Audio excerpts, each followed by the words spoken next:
Assalamualaikum warahmatullahi wabarakatuh. Kembali lagi di channel Bagong Cerpen. Untuk kisah kali ini saya akan membawakan sebuah cerita yang berjudul Rumah Sakit Terbengkalai di Tegal Gede. Sebelum kita lanjut ke ceritanya, tekan dulu tombol like video ini. Dan jangan lupa tekan juga tombol subscribe channel ini. Nyalakan juga lonceng notifikasinya, agar tidak ketinggalan cerita-cerita lainnya dari channel ini.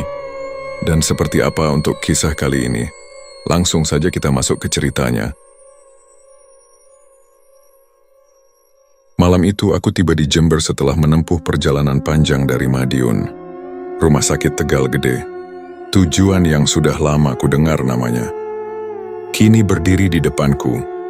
Bangunannya besar, terbengkalai, dan penuh misteri. Suasana di sekitarnya begitu sunyi. Hanya suara angin yang terdengar menggesek dedaunan kering. Dengan senter di tangan, aku melangkah masuk ke lorong utama rumah sakit itu. Aroma lembab bercampur debu langsung menyeruak. Cahaya senterku menyorot dinding-dinding yang dipenuhi coretan grafiti, beberapa bercampur dengan noda hitam yang sulit dijelaskan. Langkahku bergema di sepanjang lorong yang seolah tak berujung. Aku berhenti di sebuah ruang besar. Di sana ada beberapa bangku kayu berdebu dan meja perawat yang miring. Aku mencoba membukanya, tapi saat lembaran pertamaku geser, terdengar suara pelan seperti erangan. Aku mendongak, menyorot senter ke arah pintu ruangan. Tidak ada apa-apa. Tapi suara itu terdengar lagi, kali ini dari arah tangga di ujung ruangan. Aku mengambil napas dalam-dalam dan berjalan mendekati tangga itu. Tangga itu menjulang gelap ke atas, nyaris tak terlihat ujungnya. Sebelum menaiki anak tangga pertama, aku merasa ada yang memerhatikanku dari belakang. Aku menoleh cepat, namun hanya bayanganku sendiri yang terlihat di dinding. Langkah pertama, kedua, lalu ketiga, udara terasa semakin dingin. Setiap langkah seperti menarikku lebih dalam dalam suasana yang semakin mencekam. Di pertengahan tangga, aku berhenti sejenak merasakan sesuatu yang aneh. Lorong di lantai bawah yang tadi terang oleh cahaya senterku kini tampak lebih gelap, seolah bayangan itu menelanku. Aku melanjutkan langkah dengan hati-hati. Saat mencapai lantai 2, aku melihat sebuah jendela besar di ujung koridor. Cahaya bulan masuk melalui kaca yang pecah, memantulkan bayangan di lantai. Namun di salah satu sisi koridor, bayangan itu tidak hanya milikku. Bayangan lain berdiri diam, tak bergerak sedikit pun. Aku membeku menyorotkan cahaya senter ke arah itu. Tapi, tidak ada apa-apa di sana. Apa yang sebenarnya sedang terjadi, pikirku. Aku berusaha menenangkan diri. Meskipun detak jantungku semakin cepat, bayangan yang tadi kulihat sepertinya hanya sebuah ilusi. Tetapi rasa takut itu tetap ada. Aku memutuskan untuk tidak terlalu lama di koridor itu dan kembali turun. Ke lantai 1, dengan hati-hati, aku berjalan menuju lorong yang mengarah ke bangunan lain yang terpisah. Tapi masih dalam kompleks rumah sakit ini, udara semakin dingin dan aroma lembab yang menusuk hidung semakin kuat saat aku melangkah melewati pintu yang terbuka lebar. Beberapa papan kayu tergeletak di lantai, seakan bangunan ini semakin rapuh seiring berjalannya waktu. Di dalam ruangan yang lebih kecil itu, aku mendengar suara samar, seperti desahan atau mungkin hanya bayangan angin yang menabrak benda di sekitar. Tapi saat aku menengok, aku mendengar sesuatu yang berbeda. Dari arah ujung lorong, terdengar suara tangisan yang pelan namun jelas. Itu bukan suara hewan atau angin. Itu suara seorang manusia yang sedang menangis. Seakan ada yang merintih dalam kesedihan yang dalam. Aku melangkah lebih hati-hati, mencoba mencari sumber suara itu. Suara tangisan itu terhenti sesaat, lalu diikuti oleh suara tawa yang sangat berbeda. Tawa itu terdengar tajam, seperti seseorang yang sedang bermain-main dengan ketakutan. Tawa itu menggema di ruangan-ruangan kosong, mengisi udara dengan ketegangan. Aku membekukan diri sejenak, merasakan udara semakin berat. Suara tawa itu seakan datang dari berbagai arah, membuatku merasa seperti terperangkap di dalam rumah sakit ini. Namun ketika aku berbalik, ruangan yang sebelumnya gelap tiba-tiba tampak lebih terang. Seolah ada yang mengikutiku, tetapi tak ada siapa-siapa. Tertinggal di sana, aku merasa semakin tidak nyaman. Dan suara-suara itu, tangisan dan tawa, terus mengisi ruang sekitar. Aku tahu sudah waktunya untuk meninggalkan tempat ini. Dengan cepat aku berbalik dan menuju keluar. Meskipun langkahku terasa lebih berat dan lebih sulit. Semaro, iksadik senang di nomor. Namun suara-suara itu terus mengikuti. Aku berhenti sejenak di ambang pintu, berpikir sejenak. Rasa takut semula mulai berubah menjadi rasa penasaran yang semakin mendalam. Ada sesuatu yang tidak beres di sini. Dan entah kenapa, aku merasa harus menemukan jawabannya. Langkahku kembali menapaki lorong yang semakin gelap. Suara-suara aneh itu kini menghilang, meninggalkan keheningan yang mencekam. Aku memutuskan untuk mengeksplorasi lebih jauh, melangkah menuju ruang yang lebih terpencil, yang bahkan sepertinya sudah lama terlupakan. Suasana di sekitarku terasa semakin aneh, seperti ada yang mengamati setiap gerakan.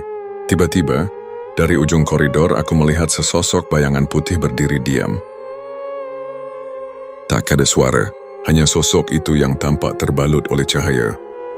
Bulan yang masuk melalui jendela pecah. Sosok itu perlahan mendekat, dan mataku terbelalak melihat jelas wajahnya yang pucat dan rambut panjang terurai. Sosok itu tak salah lagi adalah kuntilanak. Wajahnya yang hamper, matanya kosong, tapi aku bisa merasakan tatapannya yang menembus dalam. Namun sebelum aku sempat bergerak atau mengucapkan apa-apa, suara angin berdesir keras menghalangi penglihatanku. Ketika angin itu reda, sosok kuntilanak itu sudah menghilang, menyisakan rasa dingin yang semakin menggigit. Aku mencoba mengalihkan pikiran dan melanjutkan langkahku, namun langkahku terhenti lagi ketika tiba-tiba aku mendengar suara berat, seperti langkah kaki besar yang menghentak tanah.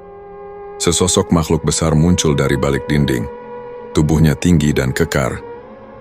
Matanya mengerikan, dengan wajah yang terdistorsi dan kulit yang hitam pekat. Genderuwo, makhluk itu mendekat namun tidak berkata apa-apa. Hanya memandangku dengan tatapan kosong penuh amarah. Aku merasa tubuhku seperti dibekukan oleh tatapannya. Beberapa detik kemudian, ia berbalik dan menghilang ke dalam kegelapan, menyisakan rasa takut yang lebih mendalam. Tapi belum selesai. Saat aku melangkah lebih jauh, suara gemerisik dari sudut gelap membuatku menoleh. Dari balik pintu, sosok berbaju putih dengan kain kafan tampak melayang. Pocong, mata kosong, dan bibir terkatup rapat. Aku bisa merasakan udara di sekitarku menjadi semakin berat, semakin sulit untuk bernapas. Tiga sosok itu, kuntilanak, genderuwo, dan pocong, muncul bergantian. Mereka tidak berbarengan namun semuanya hadir dengan rasa yang sama. Rasa ketakutan yang menyesakan. Ada jeda antar kemunculannya, seolah mereka tahu aku belum siap untuk menghadapi mereka sekaligus. Aku terhenti di tengah lorong, antara rasa takut dan rasa ingin tahu yang semakin membesar. Aku menarik napas dalam-dalam, mencoba menenangkan diri setelah menghadapi tiga makhluk itu. Namun rasa penasaran masih menguasai pikiranku. Aku tahu ada satu ruangan lagi yang belum kutelusuri, ruangan terakhir, di ujung koridor yang sepertinya lebih terpencil dari yang lainnya. Aku melangkah menuju pintu besi yang sudah berkarat. Tangan yang menggenggam senter mulai sedikit gemetar, tapi aku terus maju. Begitu pintu itu terbuka, suara berderit keras memenuhi udara, memecah keheningan yang sudah sangat mencekam. Di dalamnya, ruangan itu terlihat gelap. Hanya ada sedikit cahaya yang merembes dari lubang-lubang kecil di dinding. Dengan hati-hati aku masuk. Ruangan ini terasa berbeda. Di sudut-sudutnya, ada benda-benda yang tertinggal. Sebuah kursi roda tua, beberapa alat medis yang sudah berkarat, dan potongan-potongan kain bekas pakaian pasien. Seseorang atau sesuatu telah meninggalkan tempat ini dalam kondisi yang sangat tergesa-gesa. Aku melangkah lebih dalam, sesekali menyinari senter ke arah ruangan yang semakin gelap. Tiba-tiba di sudut yang lebih jauh, sebuah suara terdengar. Lirih namun jelas, suara tawa yang lembut. Seperti seseorang yang sedang tertawa dengan puas. Aku menoleh cepat, tetapi tidak ada sosok manusia pun di sana. Hanya bayanganku yang memantul di dinding. Aku merasa tidak sendiri, tetapi aku memutuskan untuk tetap maju. Dengan setiap langkah, suara tawa itu semakin dekat, seakan menggema di seluruh ruangan. Tiba-tiba, sebersit bayangan bergerak dengan cepat di sudut mataku. Aku berbalik dan di pojok ruangan, seorang wanita bergaun putih berdiri. Wajahnya tertutup oleh rambut panjang yang terurai. Seperti kuntilanak yang tadi kutemui, namun kali ini wanita itu hanya diam. Tidak ada suara, tidak ada gerakan. Ia hanya berdiri di sana, menatapku dengan matanya yang kosong. Aku merasa suhu ruangan semakin dingin, namun aku tidak mundur. Dengan hati-hati aku melangkah lebih dekat, berusaha melihat dengan jelas sosok yang ada di depanku. Tak ada yang bergerak. Aku berusaha menelan rasa takut yang menggerogoti, lalu berbalik untuk meninggalkan ruangan itu. Tetapi ketika aku memutar badan untuk keluar, mataku terbelalak. Di pintu, sosok lain muncul, sebuah bayangan tinggi dengan mata merah yang menyala. Canderwall yang muncul dengan kehadiran yang sangat nyata. Aku bisa merasakan hembusan udara dingin yang datang dari tubuhnya yang besar. Dengan langkah pasti ia mendekat, dan matanya menatapku penuh amarah. Aku merasa tubuhku kembali dibekukan oleh tatapannya. Namun aku tidak bisa tinggal lebih lama lagi di sini. Dengan satu dorongan penuh, aku memutar tubuh dan berlari keluar dari ruangan itu, menuju pintu utama yang sudah kulalui sebelumnya. Suara langkah besar itu mengikutiku. Namun aku tidak berhenti. Terkesan berat dan sulit dibuka kini terasa ringan. Aku mendorongnya dengan kuat dan melangkah keluar ke udara malam yang dingin. Sebelum benar-benar meninggalkan area itu, aku menoleh sekali lagi ke arah rumah sakit yang terbengkalai. Dari kejauhan, bayangan-bayangan itu tampak menghilang, namun rasa takut yang mereka tinggalkan tetap menghantuiku. Setelah keluar dari rumah sakit itu, aku merasa lega, tapi di saat yang sama, ada perasaan aneh yang menggelayuti pikiran. Aku tahu apa yang baru saja kualami, perjalanan di dalam rumah sakit Tegal Gede bukan hanya sekadar ujian nyali biasa. Ini lebih dari itu. Ada misteri yang mengelilingi tempat itu. Dan aku tahu ada banyak hal yang tidak terungkap. Aku duduk di dalam mobil, menyalakan kamera dan menatap lensa. Suasana malam yang gelap di luar hanya diterangi oleh lampu jalan yang temaram. Aku ingin berbagi cerita ini, bukan hanya sebagai pengalaman pribadi, tapi sebagai pengingat bagi siapapun yang berniat menantang tempat seperti itu. Hei teman-teman, kalian gak akan percaya dengan apa yang baru saja aku alami. Aku baru saja selesai melakukan uji nyali di rumah sakit Tegal Gede, tempat yang sudah lama dikenal penuh dengan misteri dan cerita horor. Dan setelah mengalami sendiri, aku bisa bilang, ini bukan tempat yang bisa dianggap enteng. Aku mulai bercerita, suara sedikit bergetar namun berusaha tenang. Tempat itu sudah lama terbengkalai, penuh dengan lorong-lorong yang gelap, suara-suara aneh yang muncul tiba-tiba, dan bayangan-bayangan yang seolah-olah hidup. Di setiap ruangan yang aku masuki, ada sesuatu yang terasa mengamati, seperti ada yang tidak ingin aku berada di sana. Suara tangisan, tawa yang tak bisa dijelaskan, dan bahkan ada sosok-sosok yang tidak bisa dijelaskan oleh logika manusia. Kalian tahu kan? Seperti kuntilanak yang muncul dengan wajah kosong, genderuwo yang besar dan mengerikan, bahkan pocong yang berjalan pelan menuju ke arahku. Aku menarik napas sejenak, mencoba mengumpulkan kata-kata, tapi yang paling membuatku penasaran adalah tidak ada satupun yang langsung menyerang. Semua makhluk itu hanya mengamati. Seperti mereka sedang menunggu sesuatu. Rasanya aneh karena aku bisa merasakan ketegangan di udara. Tapi tidak ada yang benar-benar mengancam. Itu seperti mereka ingin memberiku petunjuk, namun aku tak tahu petunjuk apa yang mereka maksud. Aku menatap layar, membiarkan mereka mencerna apa yang baru saja kukatakan. Tapi satu hal yang aku pelajari malam ini adalah bahwa rumah sakit Tegal Gede itu menyimpan lebih banyak dari sekadar kisah horor. Ada sesuatu yang lebih besar dari itu di sana. Sesuatu yang mungkin tidak bisa dijelaskan dengan mudah. Tempat ini dipenuhi dengan misteri, dan mungkin kita hanya bisa tahu lebih banyak jika kita terus mencari tahu, meskipun aku sendiri nggak tahu apa yang aku cari. Jadi buat kalian yang penasaran atau merasa berani, tempat ini sangat menantang, tapi hati-hati. Misteri di rumah sakit Tegal Gede belum sepenuhnya terungkap, dan mungkin hanya mereka yang berani yang bisa menggali lebih dalam. Tapi, aku sendiri nggak tahu apakah aku akan kembali lagi. Cukup untuk satu malam. Aku menatap kamera untuk beberapa detik lagi, sebelum akhirnya melanjutkan. Jangan lupa like and share. dan subscribe kalau Kakak ingin mendengar lebih banyak cerita horor dan uji nyali lainnya. Sampai jumpa di video berikutnya, dan ingat, selalu hati-hati, karena ada tempat-tempat yang lebih baik jika kita biarkan tetap menjadi misteri. Aku mematikan kamera, namun perasaan aneh itu masih terus menghantuiku. Rumah sakit Tegal Gede menyimpan banyak pertanyaan yang belum terjawab. Setelah mematikan kamera, aku terdiam sejenak. Pikiranku melayang kembali ke apa yang baru saja terjadi di dalam rumah sakit itu.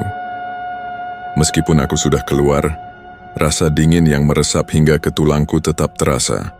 Apa yang sebenarnya terjadi di sana? Kenapa tempat itu begitu dihantui oleh sosok-sosok itu? Dan kenapa mereka hanya mengamati seakan menunggu sesuatu? Aku menarik napas dalam-dalam, mencoba menenangkan diri. Mungkin aku akan selalu merasa ada yang kurang, ada yang belum terselesaikan di rumah sakit Tegal Gede itu.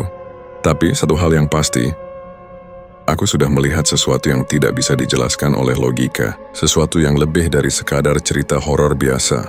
Mungkin itu adalah rahasia yang tidak pernah akan diketahui oleh siapapun kecuali mereka yang berani menelusuri lebih jauh. Aku menatap keluar jendela mobil, melihat jalanan yang mulai sepi di malam hari. Rumah sakit itu sudah jauh di belakang, tetapi bayangannya tetap tertinggal dalam benak. Rasanya seperti tempat itu masih mengikutiku. Meskipun aku sudah meninggalkannya, dengan hati-hati aku menekan pedal gas, melaju menuju rumah. Berharap malam ini menjadi pengalaman terakhirku di tempat yang penuh misteri itu. Dan mungkin suatu hari, entah bagaimana, aku akan kembali untuk mengungkap lebih dalam lagi misteri yang belum terpecahkan. Tapi untuk saat ini, aku hanya ingin meninggalkan tempat itu di belakang dan beristirahat. Karena ada banyak tempat lain yang menunggu untuk dijelajahi, dan kisah-kisah lain yang siap untuk diceritakan. Aku mengakhiri malam ini dengan satu hal yang jelas, tak ada yang benar-benar bisa melupakan pengalaman seperti itu. Rumah sakit Tegal Gede akan selalu menjadi bagian dari cerita yang tak pernah bisa dilupakan. Dan seperti yang selalu kuingat, ada misteri yang lebih besar di luar sana, menunggu untuk ditemukan.